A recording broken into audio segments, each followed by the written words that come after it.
चलिए भाई, तो ये वाला प्रश्न देखते हैं। ये प्रश्न क्या कह रहा है भैया? ये प्रश्न कह रहा है भैया कि अंकगणित की आधारभूत प्रमेय का प्रयोग करके 120 व 144 का एलसीएम तथा एचसीएफ ज्ञात कीजिए। ठीक है भाई, तो हमें जो है 120 और 144 का जो है लासा और मासा ज्ञात करना है अंकगणित की आधारभूत प्रमेय का इस्तेमाल करके। ठीक भाई, तो अंकगणित की आधारभूत प्रमेय क्या कहती है भैया? अंकगणित की आधारभूत प्रमेय ये कहती है कि कोई भी नंबर हमारे पास में है ना, अगर कोई भी नंबर हमारे पास में है तो इसको हम अभाज्य गुणनखंड, मतलब कि किसी भी कुछ अंकों के अभाज्य गुणनखंड के रूप में लिखा जा सकता है ना। तो जैसे 120 है, अगर इसका हम अभाज्य गुणनखंड करें तो इसको 2 से काटेंगे भाई, तो ये 2 छंग 12 60 हो जाएगा, और फिर 2 से काटेंगे तो 2 3 6 30 हो जाएगा, फिर 2 से काटेंगे तो 15, और फिर 3 से काटेंगे तो तीनों 25 15, फिर 5 एक कम 5। ठीक, तो हम जो है 120 को क्या लिख सकते हैं? 120 को लिख सकते हैं 2 की पावर 3 गुणे 3 की पावर 1 गुणे 5 की पावर 1। ठीक है, इस तरीके से लिख सकते हैं। और यही जो है आधारभूत प्रमेय कहती है कि किसी भी नंबर को हम अभाज्य गुणनखंड के गुणनफल के रूप में लिख सकते हैं, है ना। जैसे 120 है, इसको हम अभाज्य गुणनखंड के गुणनफल के रूप में लिख सकते हैं। ठीक भाई, तो ऐसे ही हम 144 को जो है अभाज्य गुणनखंड के गुणनफल के रूप में लिखेंगे। ठीक भाई, तो इसको 2 से काटेंगे तो 2 सत्ते 14 और 2 दूनी 4, फिर 2 से काटेंगे तो 2 तेई 6 2 छंग 12, फिर 2 से काटेंगे तो 18 हो जाएगा, और फिर 2 से काटेंगे तो 18 दूना 36, फिर 9 हो जाएगा, फिर 3 एक कम 3, और फिर 3 तरह की 9, फिर 3 एक कम 3। ठीक, यानी कि जो 144 है वो क्या बन जाएगा भैया? 2 की पावर 4 गुणे 3 की पावर 2।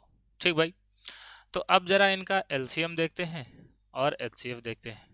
ठीक, अब देखें भैया एलसीएम कैसे निकालते हैं। अगर इस तरीके से दो नंबरों का जो है अभाज्य गुणनखंड के रूप में इस तरीके से जो है दिया गया है, तो उनका जो है लासा और मासा कैसे निकालते हैं ये आपको हम सिखाते हैं।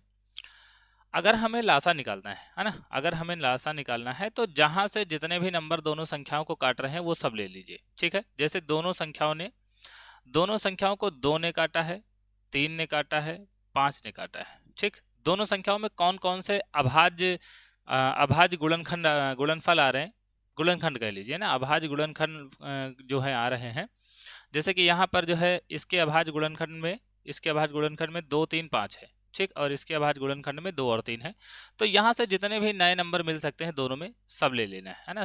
जितने भी नए नए नंबर मिल सकते हैं, जैसे यहाँ पर 2 3 5 है तो ले लिया हमने, और मान लो कि यहाँ पर 7 भी आया होता तो 7 भी यहाँ पर हम ले लेते। ठीक, और उसके बाद में इन नंबरों पे, ये जो नंबर हमने अभाज्य गुणनखंड वाले लिए हैं, इन नंबरों पर पावर चढ़ानी है, और पावर वो चढ़ानी है जो इन दोनों जगहों पर सबसे बड़ी मिले, है ना। जैसे कि इसमें देखना है, जैसे 2 ने इसको भी काटा और 2 ने इसको भी काटा। ठीक, 2 ने इसको भी काटा, 2 ने इसको भी काटा। अब 2 की पावर बड़ी जहां मिलेगी वही पावर हम यहाँ पर एलसीएम निकालते समय लगा देंगे।